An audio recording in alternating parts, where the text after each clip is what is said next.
You are listening to Conscious Fever, hosted by Carl Price.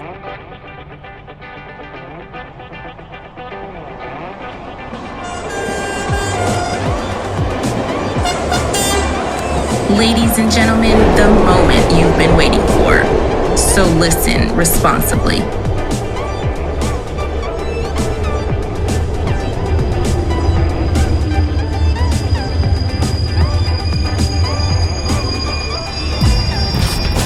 Louisville's own DJ Ice. DJ Ice.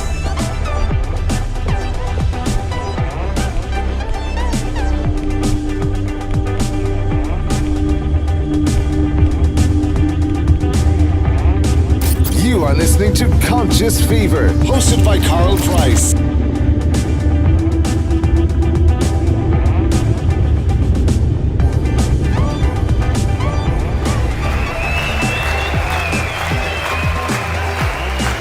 It's the best of the best. It's the one and only DJ Ice, Louisville's coldest DJ.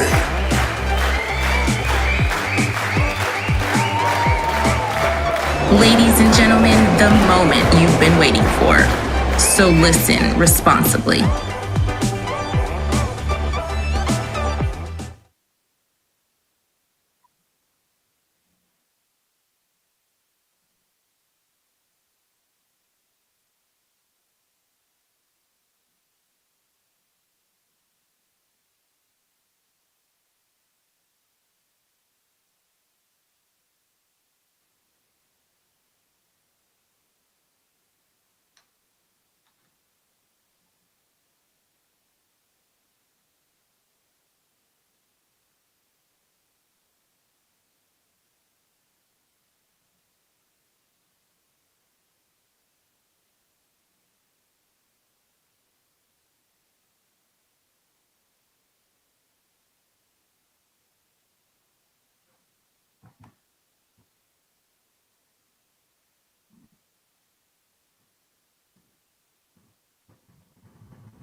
You know what? Oh my God. Everybody, I'm sorry. I do that like every week. Every week I do that. Until I look down here and I see that somebody says, no volume. Just like that. No volume. Okay? No volume. I appreciate that. Anyway, let me do all of that over again. And again, thank God for editing, because I can cut all of this, all of that mishap out. Anyway, I have a guest tonight. His name is Professor Julius. He's from Harlem, New York. He's going to join us and talk to us about the rise in the conscience of the black film and the message, the powerful message that these films are giving us. Again, I have to say what I said when you guys didn't hear me. I'm Carl Price. I'm the host here of Conscious Fever tonight, here on Ice Entertainment Television and Conscious Fever Radio. One of the things that I did not do is, there's not a necessarily a tag for me, so y'all know my name. Hopefully y'all know my name. But anyway, what is scrolling below me, if you all can just see what is actually below me, it is a few of the movies, a few of the black movies that have been made over the years that attempted to talk about our culture. But there are three black films that we're going to talk about tonight. It is Judas, the Black Messiah. We're going to talk a little bit about the Willie Lynch letter. We're not going to let y'all get away before we do that. Rainey, that's on Netflix now. And One Night in Miami. Our guest is going to talk to us about how conscious these movies are and why you may want to go out and watch these movies and get the message. My guest is a, I guess, I don't know. I was about to call him an old friend, but he's a friend. He's a friend. He's actually a good friend, but he's gonna come. He's gonna come tonight, and if you can see that over there. The topic: the rise of the conscious black films. Professor Julius Key from Harlem, New York. He's a professor, journalist, writer, and filmmaker. The powerful messages these films are sending. So, let me get started with something tonight. I'm going to try to do my reasonable service here before I get. But before we bring him on, let's talk about this thing called Black History Month. Okay, Black History Month was a mystery to me, and I'm going to talk to you all in the first person, but I'm actually talking just like Lawrence Ware was talking when he wrote this article a few days ago, about a week or so ago, for the New York Times. Black History Month was a mystery to me as a kid. I could never understand why we were taught some black history, but not nearly enough, not even close. We would learn about Frederick Douglass, but not Nat Turner, Booker T. Washington, but not W.E.B. Du Bois. Our teachers made a point of telling us about the Reverend Dr. Martin Luther King Jr., but completely neglected Malcolm X with this approach. The Tacity communicated that only the black historical figures who included white people doing the work of black liberation were the ones worthy of remembrance.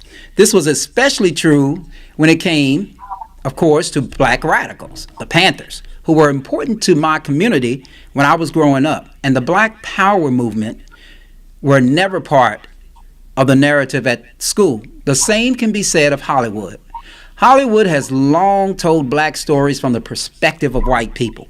Think of Oscar-winning dramas like The Blind Side. A white adoptive mother comes to the aid of a black football player. The Help. A white journalist awakens to the injustices black maids faced in the civil rights era South. Or Green Book. A white chauffeur helps a black classical pianist. Instead of exploring instead of exploring what black characters endured, these movies catered to white audiences, giving them lessons on how to better perform their whiteness while in proximity to blackness. This tradition of making black films about white people thus makes the mere existence of Judas and the Black Messiah shocking and exhilarating. The movie, which is available on HBO Max and distributed by Warner Brothers, is not exactly hostile to white people, but for a mainstream movie likely to garner Oscar attention, the version of blackness it depicts, one rooted in an unapologetic love of the descendants of enslaved people, is rare. Surprisingly, it does not apologize for Hampton's embrace of blackness, nor his deep suspicion of capitalism. It also does not sugarcoat the deception of the Judas of the title, the FBI plant, and y'all know the FBI plant from the history, Bill O'Neal. In another era, if a studio film tackled the material at all, Hampton would have been secondary in the story of a sympathetic informant. Instead, King is intentional about putting us on the side of the black radicals, and we see the government for what it is, a destructive force. And this is something that was written by Lawrence Ware on the New York Times. So we're going to talk about this thing called, I guess we want to call it Black History, but the rise of the conscious black films, okay? We're going to talk about that with Professor Julius Keys. He has a master's degree. He lives up in Harlem, New York, but he's got some Kentucky connections. So I'm going to let him tell you guys about, you all about that. He's a professor and a journalist and a writer and filmmaker. We're going to talk about. He's going to try to get a little bit conscious with us here on Conscious Fever, y'all, about what this stuff may all be about. So, in the course of doing that, we are going to take a quick break, and on the other side of this break, I am going to bring my guests back. Sit tight after this break, and after some of this funny stuff, we're going to bring our guests back. Carl Price, Conscious Fever, Ice Entertainment Television, Conscious Fever Radio. We'll be right back. You love me. You love me not.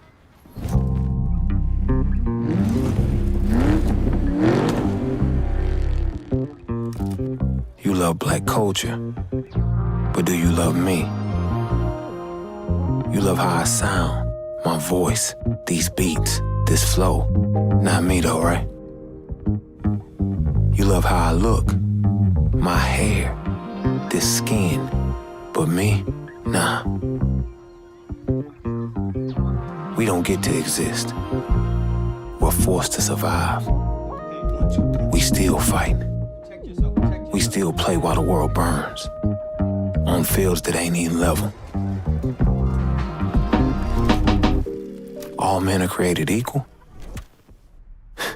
That's my favorite part. You hate us so deeply, but you're still so impressed. Why can't you see? There's history in our skin. You built this country on our backs. I'm him, he's me, she, us, we are all black. Power! Power to live right. I got the power! Power! Power to walk right, we got Love me or not, we love each other deeply.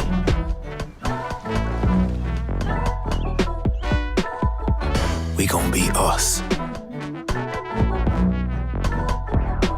We gon' break bread. We gon' defy gravity. You love my culture, but do you love me? What a world that would be.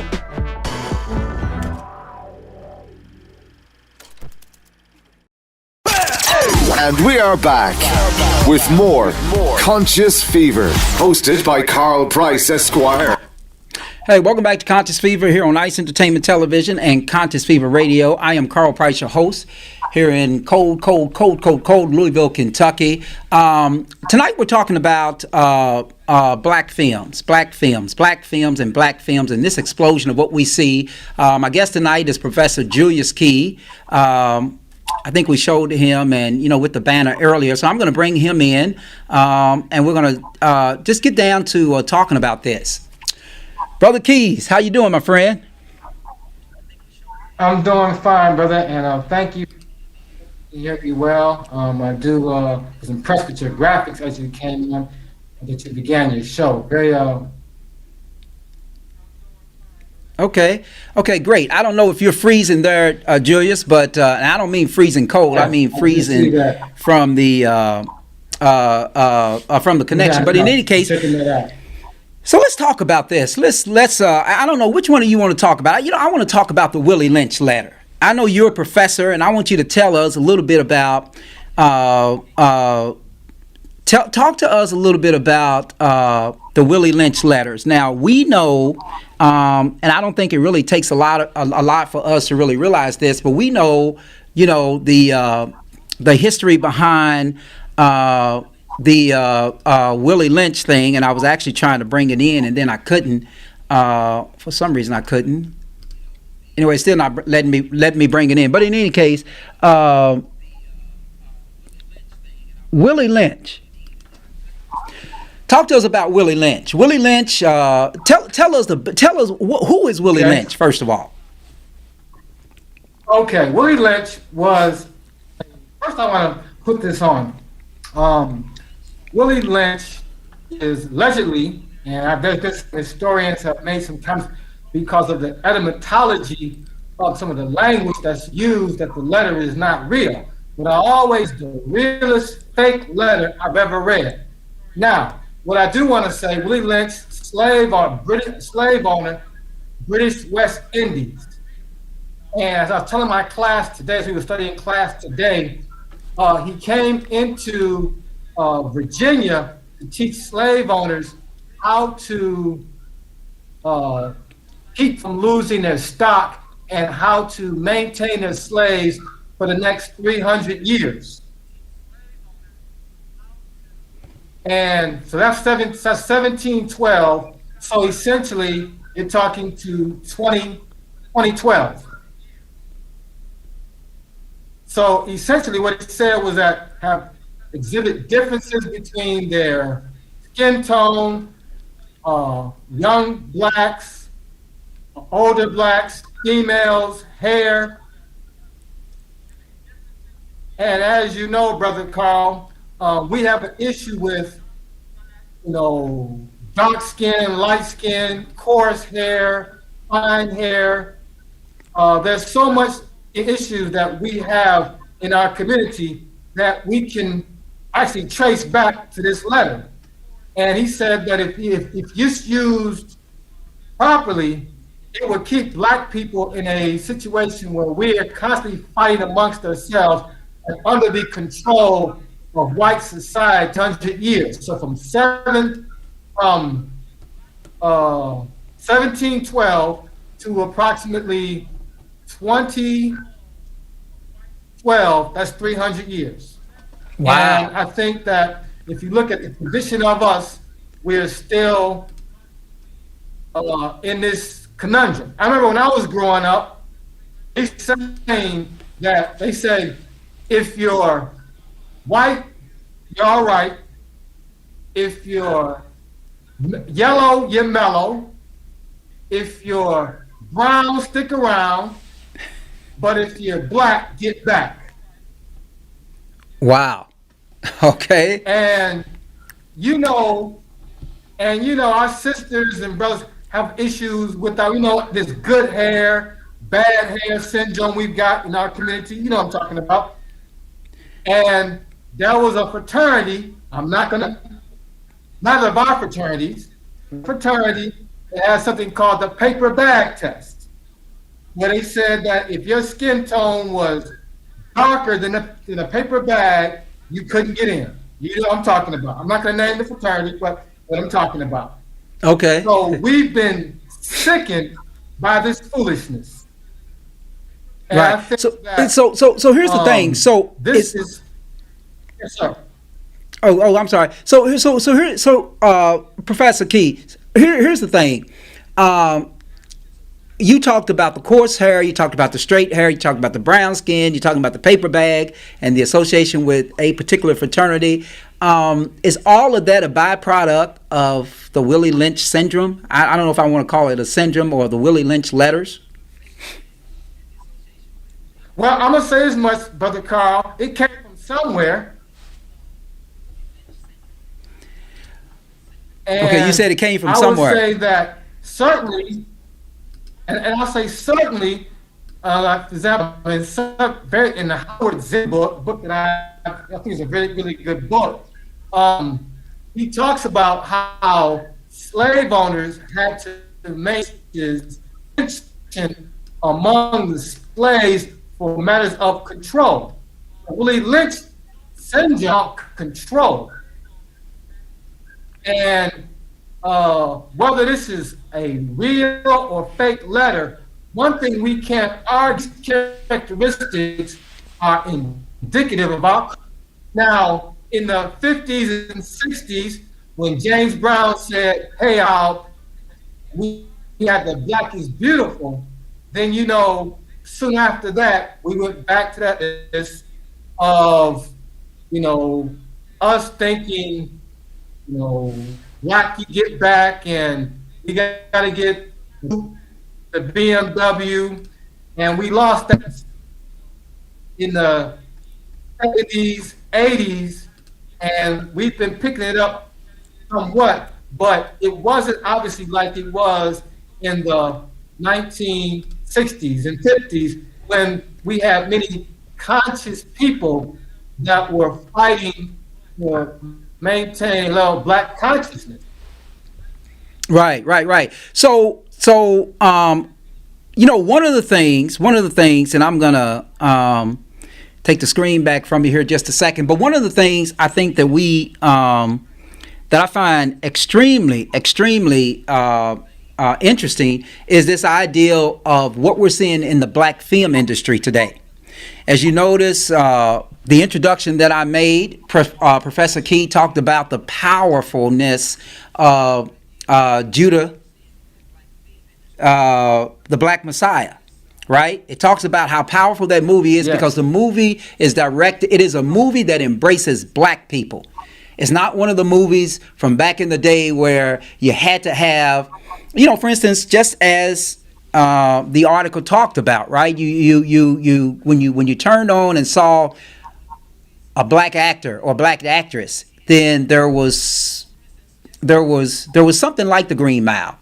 It was something like, a philanthropist helping a maid, but the Judas and the Black Messiah is a little bit different. So, Driving Miss Daisy. You said what?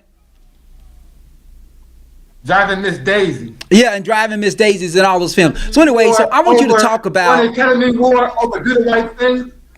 And Do the Right Thing. Right. So I want you to talk about. Let's start with One Night in Miami. I want you to talk about. I just want you to comment on that. Take a look at this, and then I'm gonna have you to comment on it. Ready for tonight? I'm as ready as a person can be. After the fight, we're all coming back here for the Champs of Victory party. Don't be late. Minister Malcolm X. Good news, the chariot is coming. You know I'm the greatest. That's right. Jim Brown takes the ball. Your record is gonna stand the test of time. How's everybody feeling tonight? All together, yeah. New heavyweight champion of the world. Say, champ, you don't suppose you could sign an autograph? Yeah, of course, man. Give him an autograph, Jim. Actually, Mr. Cook. Oh, sure thing, brother. Oh, yeah, that's the sound. Don't you think it's about time to party? Tonight is a chance for us to reflect. You mean no one else is coming? Well, this is off to a hopping start. You all are a bright and shining future. You need to understand what is at stake here. Everything's not so black and white like you make it out to be. But we are fighting for our lives. You know I know what's going on out there, right? Listen, listen. Brothers and sisters, listen, listen, listen. Miami, the champs! Swear we'll never find a way to where we're going all alone. The goal is for us to really be free. Can you hear the bells ring out? We want a world Speak now. where we're safe to be ourselves. Speak now. I told him. Can you hear the angels cry out? To think like we want. Speak now. Without having to answer to anybody for it. Speak now. We have to be there for each other. Who's the greatest? Can you hear the angels? You brothers couldn't move mountains without lifting a finger.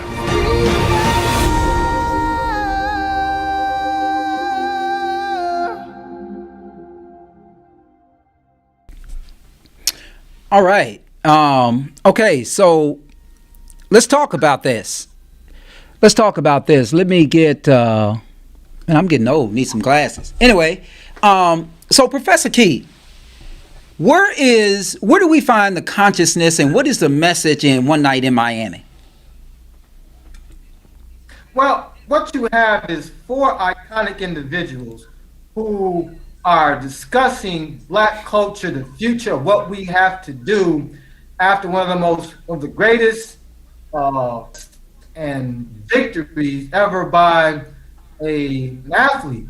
And what we find is that you have these four iconic individuals talking about what's the future of Black culture, what's the future of Black people. And now, I really enjoyed the film, other than the part where they portray the FOI, Fruit of Islam, the Nation of Islam. And I have to warn people, that portrayal is not real. You do not want to run up on the FOI. But despite that aspect of the movie, I thought it was really a sensational film, learning a lot about Malcolm, Sam Cooke, Jimmy Brown, and of course, Cassius Clay, who became Muhammad Ali, and how these four individuals, as good friends, instead of going out partying, reveling, sat down and talked about what's best for the Black community moving forward. Now, obviously we know this was a fictional description, but there is a lot of reality in what took place in that particular story. So I thought it was an excellent film, other than the FOI description. You went up on the FOI, brother, I'm telling you, the way they portrayed the film. Right. So you're saying the way they portray the FOI was a little misleading, huh? Yes. And why do you say that? Absolutely. Why do you say that, Professor Key? Well, okay. Exactly, because understanding that you would never put the most inexperienced security person to cover a president. You would never put an inexperienced security person covering a diplomat. And they put someone in FOI who have never lost individuals to cover or protect Malcolm and Muhammad Ali, and they acted very buffoonish in the film. But I'm not going to let that detract from the message and the story of the film that I enjoy. So I can look past that and understand why they put that in. Interesting. I mean, absolutely, that was something that, I'm saying, go ahead, listening. No, go ahead. Go ahead. I'm sorry. I keep interrupting you because the sound is probably delayed, but go ahead. Yeah, no, I was just saying that that's realistic. And people think that the FOI is soft. I have to warn you, do not fruit of Islam thinking that you can check them. I'm just telling you that right now. But despite that, and I don't want to make this story, this conversation about that part of the movie. That's a very small part of the film. The big story of the film was these four iconic individuals, you know, and really how Sam Cooke became inspired to write more songs that were revolutionary, that had messages, and how he really was controlling history before Barry Gordy actually really became very powerful Town Records. Unfortunately, as you know, he was killed in December. Less than 12 months later, he was murdered or killed in Los Angeles on some very suspicious circumstances. But he had learned to control. He had learned to, he was learning a lot about the industry and how to control financing and producing artists, and which we saw Barry Gordy take to a whole nother level with Motown Records. Right. So, and of course, we know that Malcolm died over a year later. But again, just seeing Malcolm in that environment was very interesting. And of course, people that love Malcolm, and I love Malcolm, you know, we learned and a lot about what he was thinking and doing. Enjoyed the movie from that aspect, just not the portrayal of the FOI. Just not as as black and white. Okay, so let's look at another movie. The next one is Ma Rainey. There was a powerful message in there also. Take a look at the trailer. Yes, sir. Yeah, let's show everybody the trailer. Then I'll get your comments, Professor.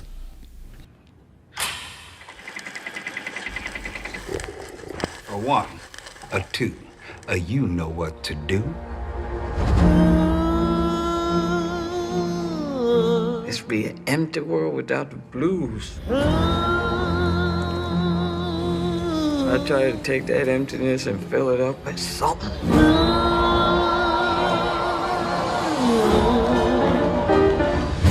But they want to call me Mother Blues. That's all right with me. It don't hurt none. Way down south and Where's the horn player? I got a friend. Come on, Levy. You rehearse like everybody else. I'm gonna get me a band and make me some records. I knows how to play real music, not this jug band shit. You call that playing music? I know what I'm doing. Go on and fire me, I don't care. When I got there, they began to say. That's to get the people's attention. That's when you and Slow Drag come in with the rhythm part. Me and Cutler play on the break.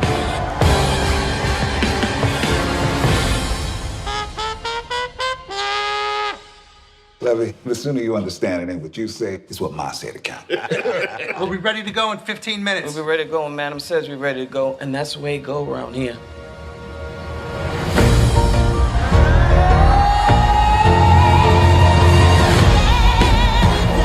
records are gonna be hits. Please come home to me.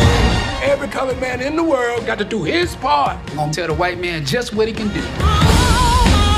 They don't care nothing about me. All they want is my voice. About them songs I give you. They're not the right songs. I don't take them off your hands for you. I got my time coming to me. You don't know nothing about what kind of blood I got, what kind of heart I got beat here. Come on. Come on!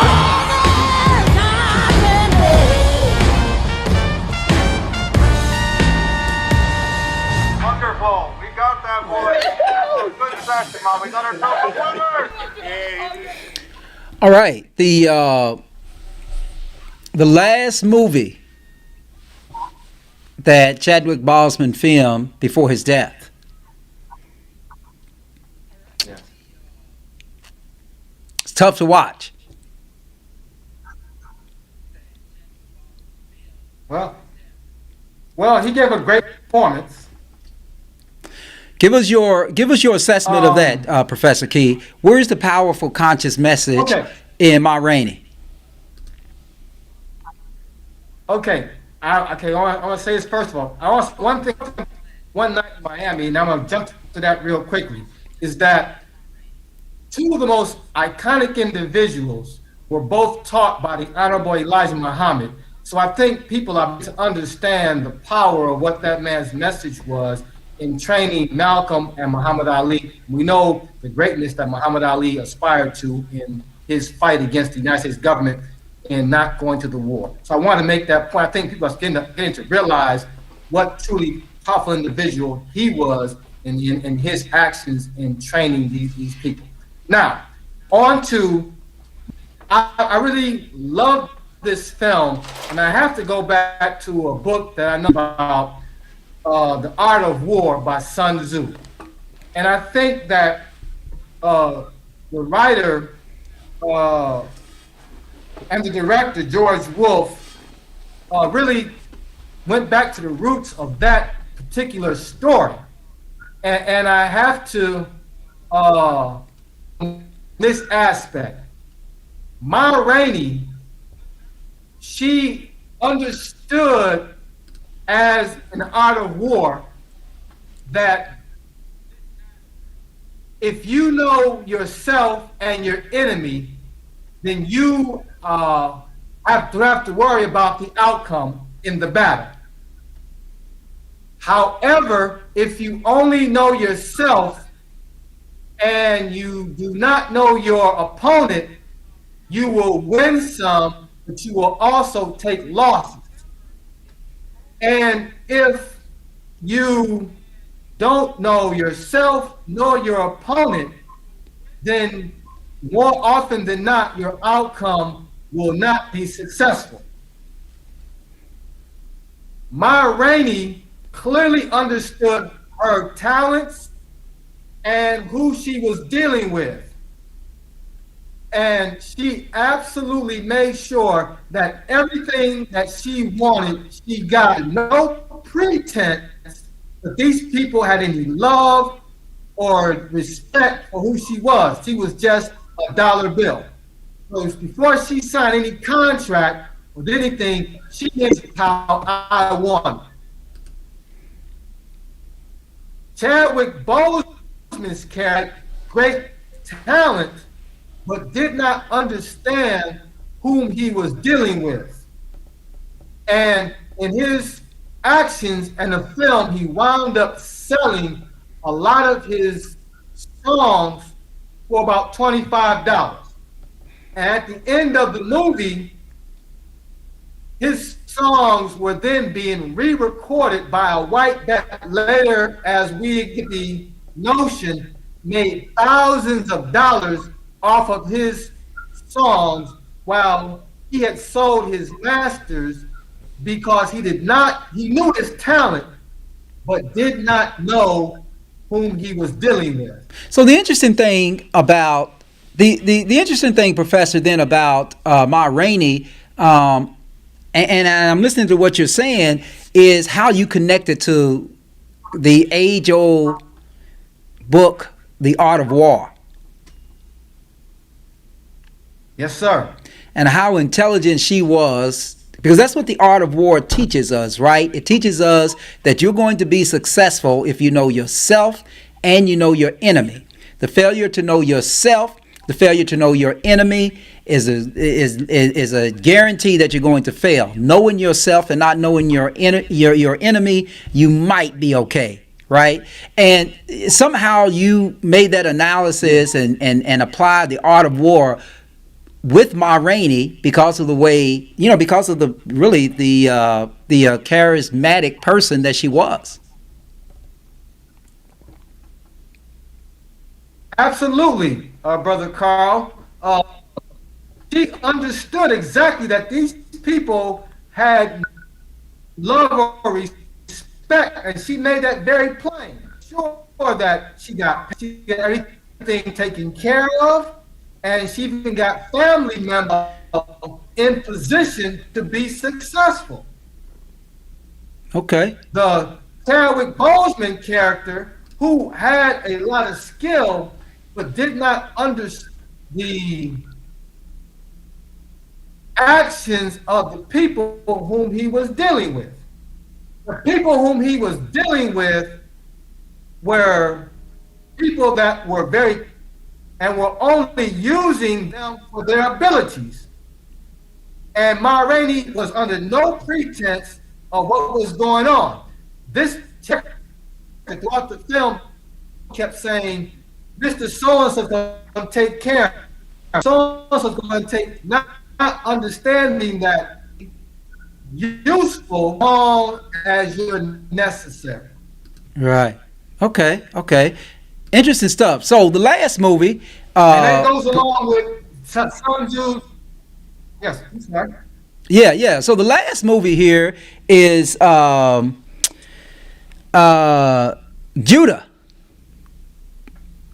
Judah the Black Messiah.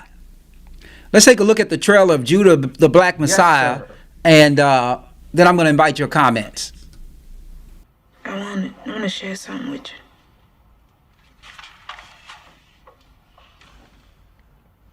Like the masses, I was in awe when I first laid eyes on all the things you are. I heard that speech. I knew we'd make noise. I just thought it'd be in the streets. The Black Panthers are the single greatest threat to our national security. Our counterintelligence program must prevent the rise of a Black Messiah. You're looking at 18 months for the stolen car, 5 years for impersonating a federal officer, or you can go home. What do you want? Get close to Hampton. The Black Panthers are forming a rainbow coalition of oppressed brothers and sisters of every color. Neutralize him by any means necessary.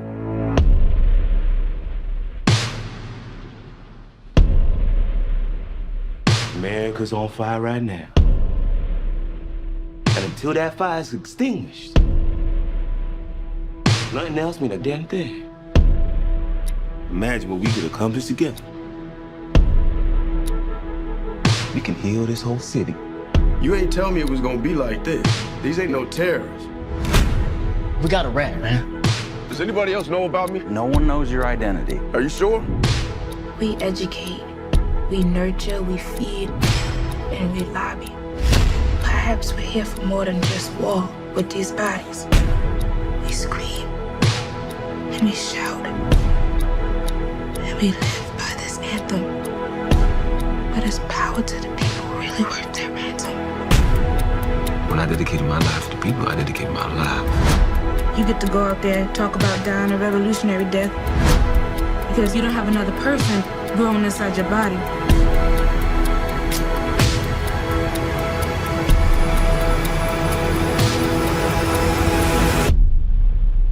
Anywhere there's people, there's power.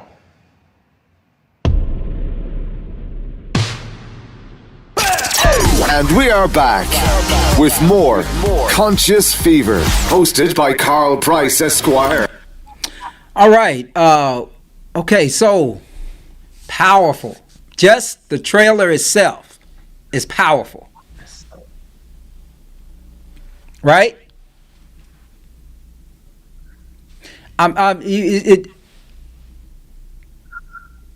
Can you hear me, Julius? Yes, sir. It's a slight delay, but we're working it out, brother. Okay, yeah. So talk to us about Judas, the Black Messiah. This is really a movie about one particular Black Panther.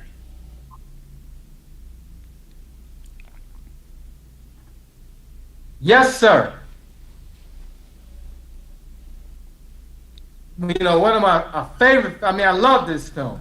And what's so great about it is that it looks at us from a historic, as you know, if you go back to Denmark, BC, Gabriel Prosser, or you could even look at the movement of Marcus Garvey. It's always been somebody on the inside that has helped destroy the movement or what they were trying to do. Denmark Vesey, in his slave revolt, could have been successful because there were almost as many blacks in Virginia as there were one at a time. But his revolt was stopped because somebody on the inside told authorities what was going on. And that's always the case. And here we have, as you know, Black Panthers, Nation of Islam, Dr. King's Southern Christian Leadership Conference, NW, always infiltrated with people who were working against the movement and reporting against the individuals. Malcolm X, key security person, New York City police officer. We know that there were people in Dr. King's inner circle that were working with the government. We know, obviously, Nation of Islam heavily infiltrated with government personnel, and of course, Black Panthers. So to see this story now coming about on the screen and being told, and again, it's what's interesting is that here you have a 21-year-old man, maybe one of the most charismatic individuals, because he wasn't speaking of just Black power. He was organizing all whites.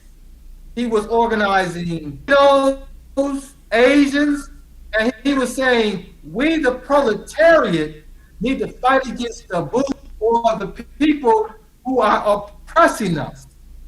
So he found a common ground amongst all peoples. And this was something that the original colonists feared with the indentured servants and the slaves, which led to, and after Bacon's Rebellion in 1676, it became a quick movement that they had to separate the white indentured servant and allow them some type of stake in the nation to keep them from seeing or locking arms with the slaves. So this has always been a threat. And when Fred Hampton was organizing these people at 21, he became a tremendous threat that not only had to be incarcerated, but had to be taken out.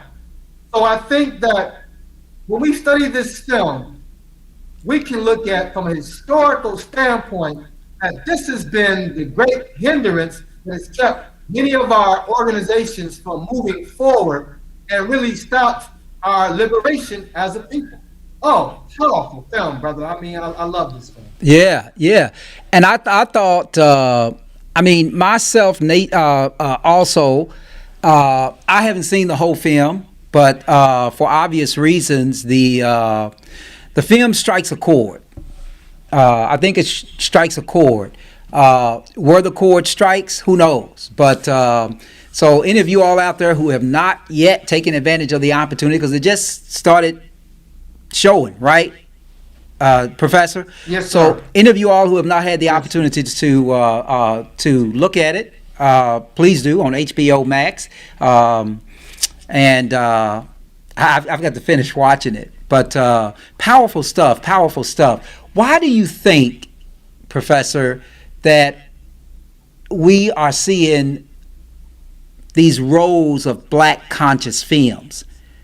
In other words, what is the message that these young filmmakers are trying to give to us, and particularly give to us as black people, because Judas, the Black Messiah, is not intended necessarily for a white audience?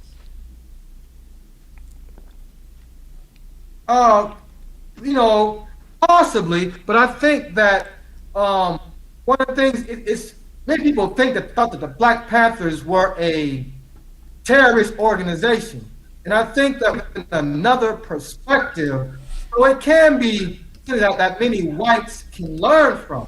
I wouldn't say that it's not a film for whites, because I think that there's this misconception that the Panthers were this organization akin to the Ku Klux Klan. It's absolutely false. They had given out free breakfast.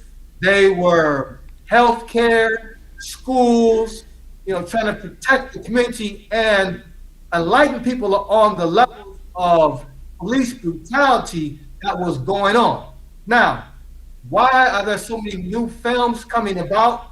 I think it's people like Ryan Coogler and others, black producers, black writers, Regina King, who are getting, have more wealth, they have more power, and they're able to produce better, more engaging stories, as opposed to the slave narratives or the stories that have the beneficial or the benevolent white character. They're able to tell a lot more of our stories from our perspective because they have more control behind the camera. We're not just employees, now we're producers, writers, and we're even financing some of these films. As you know, whoever pays the cost certainly, calls the tune. Interesting. I'm gonna bring this comment down here, but interesting, very, very interesting. A very interesting take on this. So we are getting very, very close to our time here. So, Professor, I obviously appreciate you stopping by. I think our connection here was a little bit murky, but we'll correct that next time, because you have a lot to say, and you have and the way you spit out dates of historical significance has always been an admiration of a lot of us who you call your boys. Right? But anyway, but before you go, I want to entertain you just with this, and then we're going to let you go. There's this thing that we talk about, and we say, keep certain people away from the media. You ever had that experience, Professor Key? Keep certain people away from the media. Yeah. Okay. So I'm going to a little bit more. Yeah, just a little bit more. I'm gonna let you in on this funny, and then we're gonna let you go. Check this out. You are listening to Conscious Fever, hosted by Carl Price. Yeah, and see, that's what the problem was. Because I heard him first. I said, hold on. I said, hold up. Wait a minute. Something ain't right. Because then I start to taste them. I say, and then I start to smell them. So it's like a smell like tastes like other. So I knew something was wrong. I knew something special about it. So what did you do when you heard the intruder? I ran upstairs. I had to run. And I had to do what that little girl, what's that little girl in the Holocaust? She had she was Anne Hathaway, Frankie Beverly. Anne Frank, that's a hiding bitch, ain't it? I had to get up the stairs. So he had so much rhythm. When he was walking up the stairs, he said, doom, doom, doom. Bitch, I started to almost beatbox up in the closet. Oh, boom, boom, boom. But I couldn't do it yet because I couldn't die. I got court tomorrow. So I'm just a little shook up. That's all that is. And we are back with more Conscious Fever, hosted by Carl Price Esquire. Okay, Doc. Professor. I just thought that I would share that with you. The thought is that never let your nephew get to the news media, or the news media get to him. Right? Anyway, Professor Keys, listen. Okay. Carl Price here on Conscious Fever, Ice Entertainment Television. Professor Keys, thank you for joining us. And we got to have you back, man. Thank you for having me. Would you come back? Yes, sir. Yes, sir. Absolutely, brother. Anytime you call me, brother, I'd love to come back and talk more, brother. Absolutely. And we're gonna and we're gonna work on that connection next time. Anyway, have a good night, and we'll talk soon. That is our friend Julius Key, who is Professor Julius Key from I guess he's another boy from New York City, I guess, but he was nice enough to join us tonight to talk about the topic, the rise of the conscious black films. He's a professor in New York and a former producer at MSNBC. So we're lucky to have him. Listen, it is about that time. People, I've got to get out of here. I want to say thank you guys for joining me tonight here on Conscious Fever. This is, of course, has been Conscious Fever. The show, you can always listen to us on Conscious Fever Radio. You can find us on Anchor FM. And remember, please, please, please continue to wait and look out for the second episodes. I guess it's the second episode of the South Preston Street podcast. And by the way, if you're in the Louisville area, you're not doing anything this Saturday, an interesting thing is happening on WLOU, which you can listen on FM and AM here in Louisville. On WLOU, I think it's called The Tipping Point is the name of the show. The show is The Tipping Point. Some individuals that are going to be on there, but their guest this week is going to be Dr. Umar Johnson. And, he's always controversial with something to say, or controversial depending on, who you talk to. But in any case, once again, I want to say thank you to everybody for joining me tonight. I've got to get out of here, and in the course of doing that, I will tell you that I will see you next week. Again, thanks to Professor Key for joining us tonight all the way from New York City. I'm Carl Price on Conscious Fever Radio, Ice Entertainment Television, and the Conscious Fever Show. I will see you next week. Good night. You are listening to Conscious Fever, hosted by Carl Price on 97thebeatfm.com. I was born by the river in a little tent.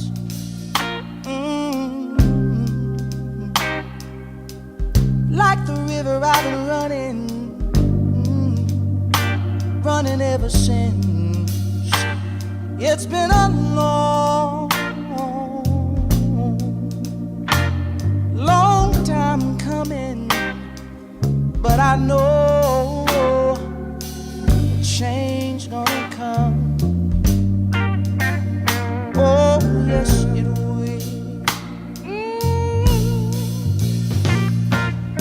It's been too hard living, but I'm afraid to die. 'Cause I don't know what's up there beyond the sky. It's been a long time coming. I know a change gonna come. Oh, yes, it is.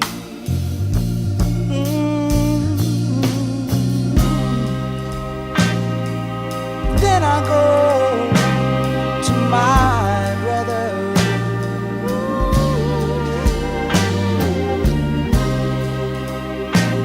And I say, brother, help me please.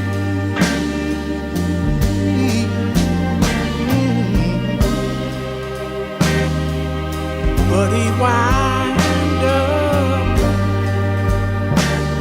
knocking me back down on the knee. Oh, there've been times that I thought I couldn't last for long. But now I think I'm able, Father, to carry on. And it's been a long time coming, but I know change gonna come. Oh, yes it is, yes it is, yes it is. Said I know that a change is gonna come one day. I know a change